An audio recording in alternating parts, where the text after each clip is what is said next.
Regardez bien cette route enneigée. Elle est pavée de cadavres. Ce ne sont pas des conscrits inexpérimentés, et ce ne sont pas des soldats français. Ce que vous voyez, mais gisant dans la boue glacée de l'Espagne, ce sont les meilleurs soldats de Sa Majesté, le roi d'Angleterre. L'élite des tuniques rouges. Janvier 1809. L'histoire officielle, écrite par les vaincus, appelle cela la retraite de la Corogne. Les livres d'histoire britannique tentent de nous vendre cet événement comme une manœuvre héroïque, un Dunkerque du XIXe siècle où le courage a sauvé l'armée de l'anéantissement. C'est un mensonge. Ce qui s'est réellement passé durant ces 2 semaines d'enfer est l'une des pages les plus sombres et les plus humiliantes de l'histoire militaire britannique. Ce n'était pas une retraite ordonnée. C'était une débandade absolue, une fuite éperdue, dictée par la panique la plus totale. Imaginez une armée de 26 000 hommes, considérée comme la plus disciplinée d'Europe, qui s'effondre moralement en quelques jours. Des soldats qui jettent leurs armes pour courir plus vite. Des officiers qui abandonnent leurs hommes pour sauver leur propre peau. Des régiments entiers qui préfèrent piller les caves à vin de leurs alliés espagnols et mourir ivres-morts dans la neige, plutôt que de faire face à l'ennemi qui approche. Ils ont laissé derrière eux leurs femmes, leurs enfants, leurs chevaux, leurs canons et leur honneur. Et pourquoi cette terreur soudaine? Pourquoi cette armée orgueilleuse s'est-elle transformée en une horde de vagabonds terrorisés? Parce qu'ils ont appris une seule nouvelle, une nouvelle qui a glacé le sang du général Sir John Moore, bien plus sûrement que l'hiver espagnol. L'empereur arrivait.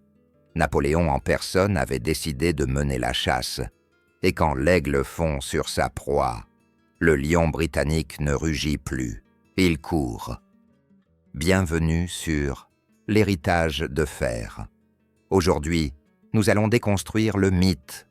Nous allons marcher dans les pas de la Grande Armée pour comprendre comment la fureur française a brisé l'échine de l'Angleterre en Espagne. Oubliez la légende du sacrifice héroïque. Voici la brutale vérité sur l'humiliation de la Corogne. Pour comprendre l'ampleur du désastre qui va suivre, il faut d'abord saisir l'arrogance qui régnait dans le camp britannique à la fin de l'année 1808. L'Angleterre, maîtresse des mers, se cherchait désespérément une victoire sur la terre ferme. Depuis des années, elle finançait les ennemis de la France, payant avec de l'or le sang des Autrichiens, des Prussiens et des Russes. Mais ses propres armées restaient prudentes, se contentant d'opérations périphériques. Mais cette fois, ils pensaient tenir leur chance. L'Espagne était en ébullition. Le peuple espagnol s'était soulevé contre l'occupation française, créant un chaos que Londres voyait comme l'opportunité du siècle. Sir John Moore, commandant en chef des forces britanniques au Portugal, un homme respecté, méthodique, considéré comme le meilleur tacticien de l'armée anglaise, a cru voir une ouverture fatale dans le dispositif impérial. Il faut imaginer la scène. Napoléon venait tout juste de reprendre Madrid début décembre. Il réorganisait le pays, installant son frère Joseph sur le trône, et semblait, aux yeux des espions anglais, absorbé par la politique et la gestion de cette capitale hostile. Moore, avec ses 35 000 hommes, frais, bien équipés, nourris par la Royal Navy et soutenus par l'or de la Cité de Londres, a pensé qu'il pouvait jouer au chan et à la souris avec l'aigle. Son plan était audacieux, ou plutôt suicidaire par méconnaissance de son adversaire. Moore a décidé de quitter la sécurité du Portugal pour s'avancer profondément dans le nord de l'Espagne. Son objectif, couper les lignes de communication de la France qui reliaient Madrid à la frontière des Pyrénées. Il pensait pouvoir surprendre le maréchal Soult, dont le corps d'armée était stationné dans la région de Léon, apparemment isolés et vulnérables. Moore s'imaginait déjà écraser Soult, couper l'armée française en deux et forcer Napoléon à une retraite humiliante. Dans les tentes des officiers britanniques, le champagne coulait. On parlait déjà de la libération de l'Europe. On se voyait en héros. Ils avaient oublié une règle fondamentale de la guerre moderne, qu'ils étaient sur le point d'apprendre dans la douleur. On ne surprend pas Napoléon, on le réveille. Le 19 décembre 1808, à Madrid, l'empereur apprend la manœuvre de Moore. N'importe quel autre général aurait pris le temps de réunir un conseil de guerre, d'étudier les cartes, de peser le pour et le contre pendant des jours. Pas lui. Sa réaction est foudroyante, instinctive, presque animale. Il comprend instantanément que Moore vient de commettre l'erreur de sa vie. En s'avançant si loin vers le nord pour attaquer Soult, le général anglais a mis sa propre tête dans la gueule du loup. Napoléon ne voit pas un danger, il voit une opportunité d'anéantissement total. Il s'écrie « Moore est le seul général digne de se mesurer à moi. Je vais marcher à sa rencontre. » Mais il ne va pas simplement marcher. Il va déclencher la foudre. En quelques heures, 50 000 hommes de la garde impériale et des corps d'armée environnants reçoivent l'ordre de faire volte-face. Ils doivent quitter le confort relatif de Madrid pour remonter vers le nord à marche forcée, afin de prendre les Anglais à revers. Le plan est simple, brutal et définitif. Tandis que Soult fixera les Anglais de face, Napoléon les frappera de dos et les écrasera contre les montagnes ou les jettera à la mer. C'est ici que commence la véritable épopée, celle qui sépare les simples soldats des demi-dieux de la grande armée. Pour couper la retraite aux Anglais, les Français doivent traverser la Sierra de Guadarrama. Et nous sommes en plein hiver. Alors que l'armée impériale approche des cols montagneux, le ciel s'assombrit et une tempête d'une violence inouïe se déchaîne. Ce n'est pas de la neige, c'est un mur blanc, un ouragan de glace qui aveugle les hommes et gèle les chevaux sur place. Le vent hurle avec une telle force qu'il renverse les fantassins et fait reculer les attelages d'artillerie. Les guides espagnols locaux refusent d'avancer, affirmant que la montagne est infranchissable, que c'est la mort assurée. Même les généraux les plus endurcis hésitent. Ils conseillent à l'empereur d'attendre que la tempête se calme. Mais Napoléon sait que la vitesse est l'essence de la guerre. Chaque heure perdue offre une chance de survie à l'armée anglaise. Alors, il fait ce qu'aucun monarque d'Europe n'aurait fait. Il ne reste pas à l'arrière dans une voiture chauffée. Il descend de cheval. Vêtu de sa célèbre redingote grise, il se place en tête de la colonne, au milieu de la tempête. Il attrape le bras de ses maréchaux, Lannes et Duroc, et ensemble, ils forment une chaîne humaine pour fendre le blizzard. Voyez cette image. L'homme le plus puissant du monde, enfoncé dans la neige jusqu'aux genoux, le visage fouetté par les vents glaciaux, marchant pas à pas pour montrer l'exemple à ses grognards. L'effet est électrique. En voyant leur petit caporal partager leur souffrance, les soldats retrouvent une énergie surhumaine. Les cris de « Vive l'empereur » perçant le hurlement du vent. Là où les Anglais allaient bientôt s'effondrer face aux éléments, les Français, eux, les domptent. Ils hissent les canons à la force des bras, ils portent leurs camarades épuisés, ils franchissent le col du Guadarrama, contre toute logique, contre toute espérance. C'est un exploit logistique et humain qui, à lui seul, aurait dû terrifier Sir John Moore. Et la terreur, justement, est sur le point de changer de camp. Pendant que les Français accomplissent l'impossible dans les montagnes, Sir John Moore, au nord, s'apprête enfin a lancé son attaque contre le maréchal Soult. Ses troupes sont positionnées, prêtes au combat. Mais le 23 décembre, tard dans la nuit, un renseignement crucial lui parvient. Un courrier intercepté, ou peut-être un rapport de ses propres éclaireurs, lui révèle l'impensable. Napoléon n'est pas à Madrid. Il a franchi la Sierra. Il est là, à quelques jours de marche à peine, fonçant droit sur ses arrières, avec 50 000 vétérans enragés. L'illusion de Moore s'évapore en une seconde. Il comprend qu'il n'est plus le chasseur, il est le gibier. S'il reste sur place 24 heures de plus, il sera encerclé et son armée capitulera en rase campagne. Tous ses rêves de gloire, ses plans de libération de l'Espagne, tout cela s'effondre. Il n'y a plus qu'une seule option, une option amère et déshonorante pour un général britannique, la fuite. Le 24 décembre, jour de Noël, alors que les soldats anglais s'attendaient à fêter une victoire, ou au moins à livrer bataille, l'ordre tombe comme un couperet. Retraite générale vers la côte. Pas de combat, pas de gloire. On plie bagages et on court. L'effet sur le moral britannique est dévastateur immédiat. Il faut comprendre la psychologie de cette armée de métier. C'était une armée de volontaires, fiers, mais dont la discipline reposait sur une main de fer et la promesse du combat. On leur avait promis qu'ils allaient vaincre les Français. Et soudain, sans avoir tiré un seul coup de fusil, on leur ordonne de tourner les talons et de fuir à travers les montagnes de Galice en plein hiver. Ils se sentent trahis par leur chef. Ils se sentent humiliés. Dès les premiers kilomètres de cette marche arrière, la structure même de l'armée commence à se fissurer.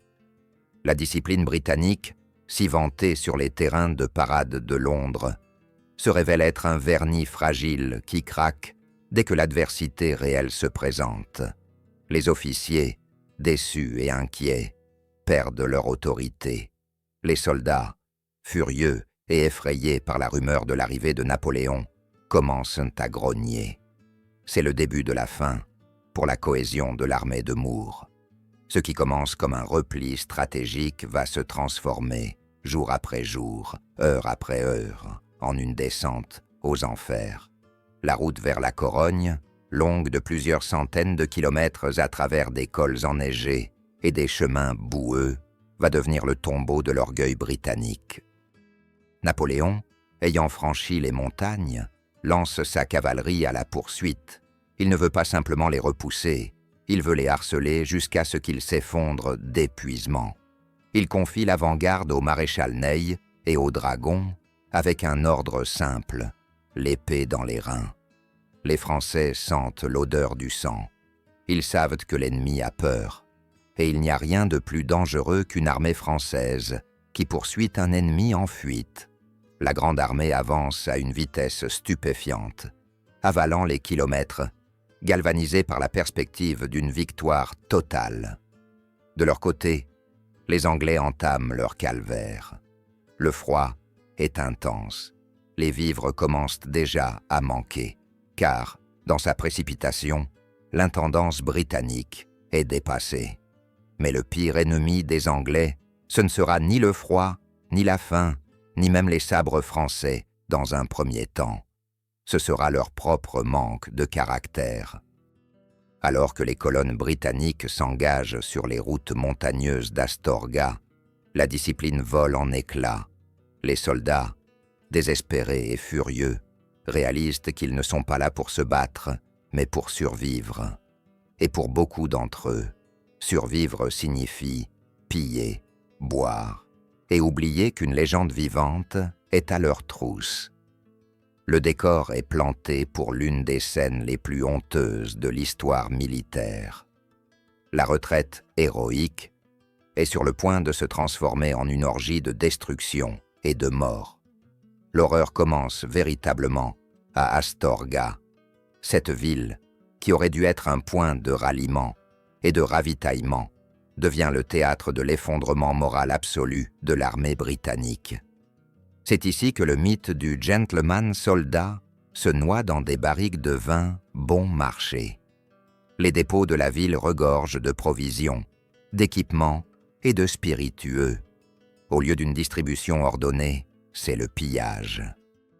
Les régiments, qui quelques jours plus tôt marchaient au pas cadencé, se transforment en une foule émeutière. Ils enfoncent les portes des maisons, terrorisent les habitants espagnols qu'ils étaient censés libérer. Et surtout, ils trouvent le vin.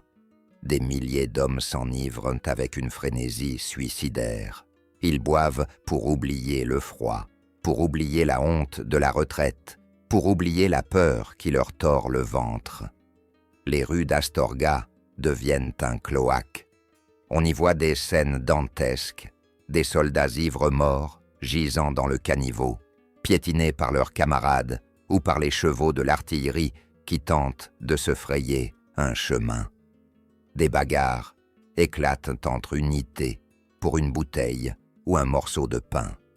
Les officiers, impuissants, menacent, crient, tirent même parfois en l'air ou sur leurs propres hommes pour rétablir l'ordre, mais c'est peine perdue. La hiérarchie n'existe plus. Seule règne la loi du plus fort et du plus ivre. Lorsque le clairon sonne le départ, car les éclaireurs français sont signalés à l'horizon, des centaines, peut-être des milliers de ces soldats sont incapables de se lever. Ils restent là, affalés dans les rues ou dans les caves, comateux. Ils seront cueillis quelques heures plus tard par la cavalerie du maréchal Soult, sans opposer la moindre résistance, capturés dans leurs vomis, honteuse épave d'une armée royale. Pour ceux qui parviennent à reprendre la route, le cauchemar ne fait que changer de visage. Ils quittent les plaines pour s'enfoncer dans les montagnes galiciennes, vers Lugo et Villafranca. Le terrain devient plus rude, le froid plus mordant. La neige tombe sans discontinuer, recouvrant tout d'un linceul blanc qui efface le chemin. Et derrière ceux, toujours, cette menace invisible et constante, les chasseurs à cheval de la garde impériale. Napoléon, rappelé d'urgence à Paris par des menaces de guerre avec l'Autriche et des complots politiques, a dû quitter l'armée à Astorga. Mais il a laissé ses meilleurs chiens de garde pour finir la curée, le maréchal Soult et le maréchal Ney. Il leur a donné une consigne claire: poursuivez-les l'épée dans les reins, qu'ils ne trouvent aucun repos. Et les Français obéissent avec un zèle terrifiant. La retraite devient une marche de la mort. La route est jonchée de débris de l'armée en déroute. On y trouve des caissons d'artillerie brisés, des chariots renversés, des uniformes rouges en lambeaux et des corps, beaucoup de corps. Les hommes tombent d'épuisement ou de froid et ne se relèvent jamais. Leurs camarades passent à côté sans même un regard, trop occupés à mettre un pied devant l'autre. La solidarité régimentaire a disparu. C'est chacun pour soi. Les scènes rapportées par les témoins de l'époque, et même par les historiens anglais les plus honnêtes, comme Charles Oman, glaçant le sang. On voit des femmes et des enfants, car les armées de l'époque voyageaient avec de nombreuses familles de soldats, abandonnés sur le bas-côté, des mères, serrant leurs bébés morts de froid contre elles, assises dans la neige, attendant la fin. Les soldats britanniques, ses pères et ses maris, continuent de marcher, le regard vide, transformé en automates par la misère et la peur. À Villafranca, l'histoire se répète, pire encore qu'à Astorga. Les soldats découvrent de nouveaux entrepôts de vin. La folie reprend. Ils incendient la ville par accident ou par pure méchanceté dans leur ivresse. Les flammes éclairent une scène d'apocalypse, des redcoats dansant au milieu des brasiers, pillant ce qu'ils ne peuvent emporter, détruisant pour le simple plaisir de détruire. C'est une armée qui se déteste elle-même, qui se punit de sa propre lâcheté par l'autodestruction. L'arrière-garde britannique, commandée par le général Paget, tente désespérément de retenir les Français pour donner une chance au gros de la troupe de s'échapper. Ils se battent avec courage par moments, c'est vrai, mais c'est le courage du rat acculé. À Cacabelos, une escarmouche féroce a lieu. Les tirailleurs britanniques, armés de leurs fameuses carabines rayées Baker, parviennent à tuer le général français, Colbert. C'est un coup dur pour les Français, Colbert étant un officier brillant et aimé. Mais cela ne ralentit pas la marée. La colère des Français ne fait que décupler. Ils chargent avec encore plus de rage, vengeant leur chef en sabrant les traînards sans pitié. L'horreur atteint son paroxysme avec le sort des chevaux. L'artillerie et la cavalerie britannique, incapables de nourrir leurs bêtes ou de leur faire traverser les sentiers glacés, doivent s'en débarrasser. Mais ils ne veulent pas les laisser aux Français. Alors, on assiste à ce massacre inutile et cruel. Les soldats reçoivent l'ordre d'abattre leur propre monture. Sur des kilomètres, on entend les détonations des pistolets et les hennissements de douleur. Pire encore, pour économiser les munitions ou par pure barbarie, certains coupent simplement les jarrets des chevaux et les laissent là, vivants mais incapables de marcher, agonisant dans la neige rouge de sang. C'est l'image parfaite de cette retraite. Une mutilation, un gâchis sanglant. Les soldats marchent pieds nus pour beaucoup, leurs bottes ayant pourri ou s'étant désintégrées dans la boue. Leurs uniformes ne sont plus que des haillons crasseux, infestés de vermine. Ils ressemblent à des spectres, la faim les tenaille tellement qu'ils en viennent à se disputer la nourriture des animaux. L'armée de Sir John Moore n'est plus une force militaire. C'est une longue colonne de souffrances humaines qui s'étire sur les montagnes de Galice, laissant derrière elle une piste macabre que les loups et les vautours s'empressent de suivre. Et pourtant, malgré cet effondrement total, une lueur d'espoir subsiste dans leur esprit délirant. La Corogne, la mer, la Royal Navy, ils se répètent ce nom comme une prière. Si nous atteignons la côte, les navires seront là, nous serons sauvés. C'est la seule chose qui les fait avancer, l'unique raison pour laquelle ils ne se couchent pas tous pour mourir. Ils imaginent les mâts de la flotte britannique à l'horizon, prêts à les accueillir, à les nourrir, à les emmener loin de cet enfer espagnol et de ces démons français qui les talonnent. Le 11 janvier 1809, après 2 semaines de calvaire, l'avant-garde de l'armée, ou ce qu'il en reste, aperçoit enfin l'océan depuis les hauteurs. Ils descendent vers le port de la Corogne, les yeux brûlés par le sel et le vent, le cœur battant à tout rompre. Ils arrivent sur les quais, s'attendant à voir une forêt de mâts, des centaines de navires de transport prêts à embarquer. Ils regardent la baie, et leur sang se glace une seconde fois. La baie est vide, pas de flotte, pas de transport, rien qu'une mer grise et agitée sous un ciel de plomb. Une tempête en mer a retardé les navires venant de Vigo. Ils ne sont pas là. Le piège s'est refermé. Ils sont dos à la mer, épuisés, affamés, démoralisés, et face à eux, sur les collines qui dominent la ville, les feux de bivouac de l'armée du maréchal Soult commencent à s'allumer un par un, comme autant d'yeux menaçants dans la nuit. Ils ont couru 400 kilomètres pour se retrouver exactement là où Napoléon voulait les mettre, coincés, sans issue. C'est ici, dans ce cul-de-sac tragique, que va se jouer l'acte final. Sir John Moore regarde la mer vide, puis regarde ces hommes défaits qui s'écroulent sur les pavés du port. Il sait qu'il n'y a plus de fuite possible. Il va falloir se battre, non pas pour la victoire, l'idée même est risible à ce stade, non pas pour la gloire, mais simplement pour acheter avec du sang, quelques heures, quelques jours peut-être, en espérant que le vent tourne et que les navires arrivent avant que les Français ne les jettent tous à l'eau. La ville de la Corogne, qui devait être leur salut, devient leur prison. Les Français prennent position sur les hauteurs, installant méthodiquement leurs batteries d'artillerie. Soult, le vieux renard, prend son temps. Il sait qu'il tient sa proie. Il laisse la tension monter. Il laisse les Anglais regarder la mort en face. Il attend que le reste de ses troupes arrive pour donner l'assaut final et effacer l'armée britannique de la carte. Pendant 3 jours, du 11 au 14 janvier, c'est l'attente angoissante. Les Anglais réorganisent tant bien que mal leurs lignes. Ils pillent les dépôts de la ville, non plus pour s'enivrer, mais pour trouver de la poudre et des balles.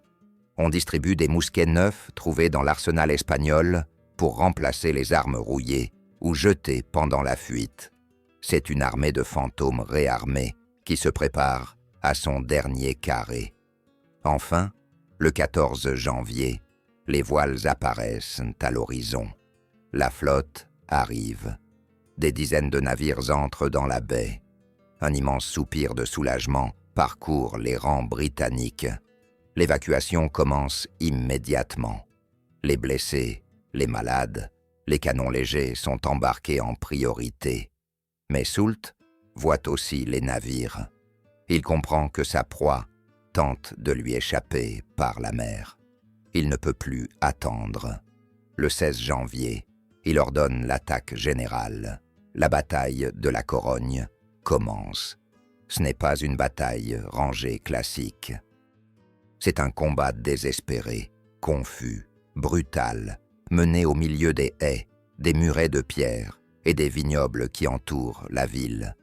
Les Français attaquent avec l'assurance des vainqueurs, poussant fort sur le village d'El Vigna, point clé de la défense anglaise. Les combats sont d'une violence inouïe. On se bat au corps à corps, à la baïonnette, dans les jardins et les ruelles. Sir John Moore est partout à la fois, galopant d'un point chaud à un autre, essayant d'insuffler du courage à ses hommes, qui savent que derrière eux, les chaloupes partent vers les navires. Il sait que si la ligne craque maintenant, ce sera un massacre sur les plages. Il engage ses réserves.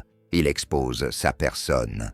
C'est un acte de bravoure, certes, mais c'est surtout l'acte d'un homme qui cherche une issue honorable à un désastre stratégique. Et l'issue, fatale, le trouve. Un boulet de canon français, tiré depuis les hauteurs, siffle à travers le champ de bataille. Il frappe Sir John Moore de plein fouet, lui arrachant l'épaule gauche et une partie de la poitrine. Le choc est terrible.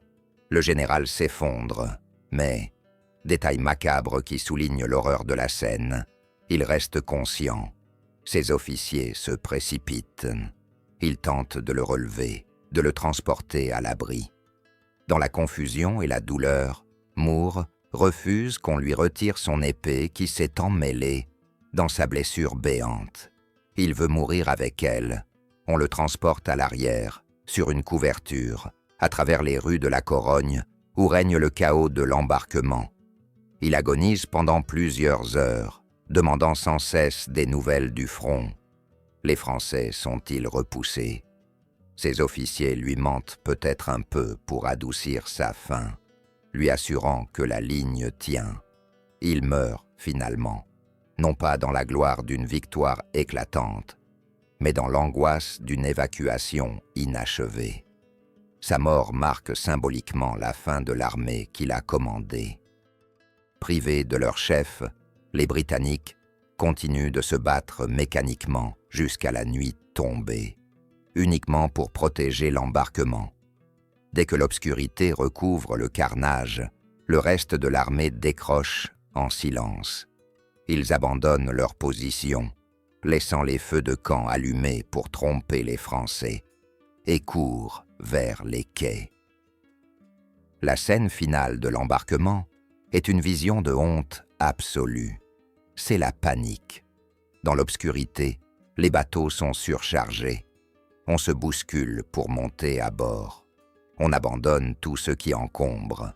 Les canons lourds sont encloués ou jetés à l'eau. Des milliers de chevaux, encore eux, sont abattus sur la plage pour ne pas les laisser à l'ennemi. Le sable de la Corogne se gorge de sang équin et humain. Au petit matin du 17 janvier, les Français entrent dans la ville. Ils trouvent une cité fantôme, jonchée de cadavres et de débris. Sur les hauteurs, ils installent leurs canons et commencent à tirer sur les derniers navires anglais qui quittent la baie en toute hâte. Certains navires sont touchés, d'autres s'échouent dans la panique. Mais le gros de la flotte est déjà loin, emportant vers l'Angleterre les restes pitoyables d'une armée brisée. Le bilan est lourd, très lourd pour l'orgueil britannique. 6 000 hommes perdus. Un quart de l'armée initiale a disparu.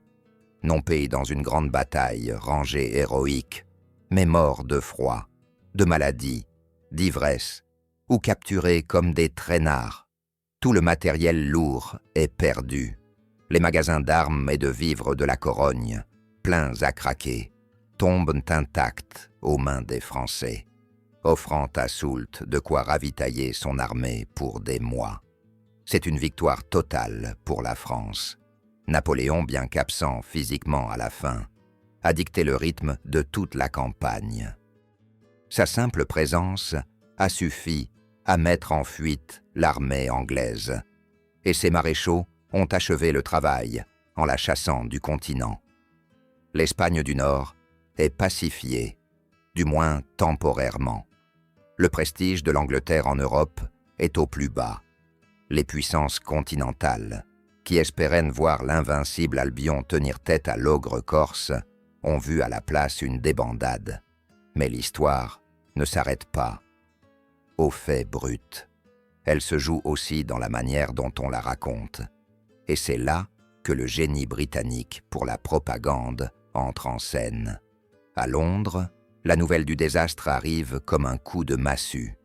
Comment annoncer au peuple que sa meilleure armée a été chassée d'Espagne comme un chien battu? Comment justifier la perte de milliers d'hommes et d'un général célèbre sans obtenir le moindre gain territorial? La réponse est simple. On transforme la défaite en mythe. Les journaux anglais s'emparent de la mort de Sir John Moore. On ne parle plus de la retraite chaotique, des pillages, de l'ivrognerie, des chevaux massacrés. Non. On parle du héros de la Corogne. On écrit des poèmes sur son enterrement nocturne, à la hâte, sur les remparts de la ville.